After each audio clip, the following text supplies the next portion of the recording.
नमस्कार दर्शकों, मैं हूं ऐश्वर्या कपूर और आप देख रहे हैं मेरे साथ पूछता है भारत। शुरुआत ऐश्वर्या के एजेंडा से, और एजेंडा में बात उन नेताओं की, उन खास पार्टियों की दर्शकों, जो भारत जोड़ो के नाम से आंदोलन तो कर रहे हैं, जो भारत जोड़ो के नाम पर यात्राएं तो निकाल रहे हैं, लेकिन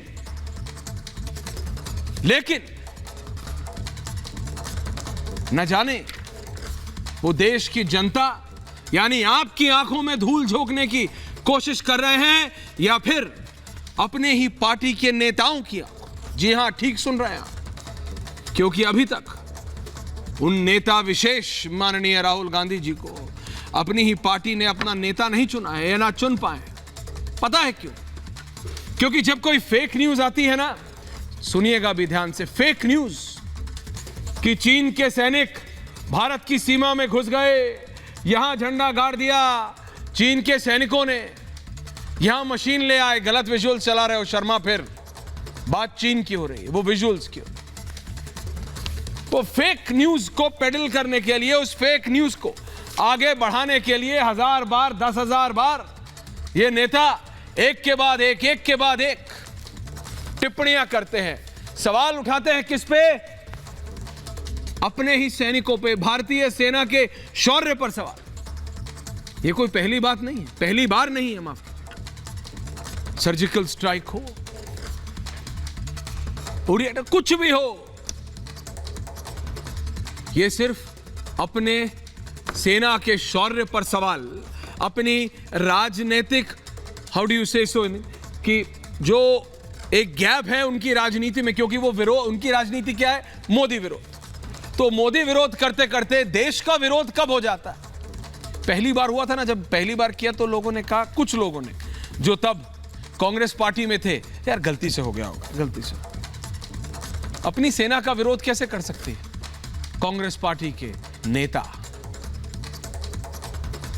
लेकिन आज दर्शकों, जब एक और जानकारी आती है कि भाई चाइना इज मूविंग बैक, चीन अब जो गोगरा हॉट स्प्रिंग है पॉइंट PP15 अब उससे पीछे हटेगा, तो इनको मौन व्रत धारण कर लेते हैं। ये ऐसा, इनको ऐसा लगता है जैसे पता नहीं चीन पीछे हट रहा है तो क्या मातम का माहौल है क्या? कुछ नहीं बोलते हैं। क्यों? कोई जवाब नहीं, कुछ नहीं। मैं सीधा अपना पैनल खोलूंगा, लेकिन सबसे पहले मैं मेजर गौरव आर्या के पास जा रहा हूं। Me and major 50-50 please. Major, मैं प्लीज आप इस सारी चीज को, मिलिटरीली स्पीकिंग, आप इसको पर्सपेक्टिव में प्लीज डालेंगे कि आखिर में हो क्या रहा है। और जो थोड़े दिन पहले, चाहे वो बॉर्डर के इस पार या फिर उस पार से मेजर, वो जो फेक न्यूज पेडल हुई थी, तब तो ये सारे राजनेता अपनी राजनीति करने के लिए कूद आते, लेकिन अब क्या रियलिटी है? कहां से कितना पीछे हट रहा है चीन? मेजर गौरव आर्या, व्यूअर्स। देखिए ऐश्वर्या, अब पहली चीज तो ये जो PP19 की बात है, पेट्रोलिंग पॉइंट, वो एक लो हैंगिंग फ्रूट माना गया है। ये माना गया है कि यहां से आसानी से डिसंगेज हो सकता है। चीन ने 2 साल ट्राई कर लिया और 2 सर्दियां चीन ने देख ली, और मैं आपको बता दूं कि वहां पे सर्दियों में रहना, लड़ना बहुत दूर की बात है, मैं लड़ने की बात नहीं कर रहा, वहां पे सिर्फ सर्दियों में रहना बहुत ज़्यादा मुश्किल है। टेम्परेचर -50 तक चले जाते हैं, विंड चिल फैक्टर है वहाँ पे, सांस नहीं आती, बहुत ज़्यादा मुश्किल दुर्गम एरिया है। अब यहाँ से धीरे धीरे चीन ने और भारत ने आपस में बात कर ली है कि ये लोग म्यूचुअली डिसंगेज करेंगे। हम लोग काफ़ी समय से कोशिश कर रहे थे कि चीन को मना लें, अब चीन को भी लग रहा है कि इनको मान लेना चाहिए, क्योंकि अब ये जो वहां पे सिर्फ खर्चे की बात नहीं कर रहा, पैसे की, वहां पे जो ह्यूमन कैपिटल ऐश्वर्या खर्च हो रही है रोज रोज, वो मुझे नहीं लगता कि चाइनीज अब चाहते हैं कि इतना करें, क्योंकि उनको आदत नहीं है। आज तक चाइनीज आर्मी थी नहीं, चाइनीज बॉर्डर गार्ड्स वहां पे पेट्रोल करते थे, चाइनीज आर्मी कुछ पीछे रहती थी। जब से चाइनीज आर्मी को उन्होंने टिबेटन प्लेटू से हटा के आगे लाए हैं वो लोग, तब से उनको लॉजिस्टिकल काफी प्रॉब्लम्स आ रही हैं। हमें इतनी प्रॉब्लम्स इसलिए नहीं आई क्योंकि हम लोग वहां से 50-60 साल से हैं, वहां पे 70 साल, तो हमें कोई प्रॉब्लम नहीं। 1984 से तो हम लोग सियाचिन ग्लेशियर में, मतलब मैं एक अप्रॉक्सीमेट हाइट की बात कर रहा हूं। तो ये कहने की बात है ऐश्वर्या कि वहां से चाइनीज को भी अब लगा है कि ये महंगा सौदा पड़ रहा है, और हाँ, वहां पे बहुत कष्ट वाला जीवन है, इसलिए धीरे धीरे वहां से विड्रॉ कर रहे हैं। कोई फायदा नहीं है इसको करने का, ज्यादा इलोंगेट करने का। अरबों डॉलर वहां पे खर्च हो जाएंगे और हाथ किसी का कुछ लगना नहीं है। चीन को ऐसे लगा था कि भारतीय सेना डर के मारे पीछे हट जाएगी, वो काम हुआ नहीं वहां पे। नहीं मेजर, अभी आपने बताया कि क्या एग्जैक्टली हुआ है। अभी थोड़े दिन पहले एक वो वीडियो आया था कि कुछ मशीनरीज हैं और वो मशीनरीज मेजर लोगों ने कहा कि भाई वो मतलब इंडियन बॉर्डर में आ गए हैं, चीनी इंडियन बॉर्डर में आ गए हैं, बहुत सारे पॉलिटिशियंस हैं।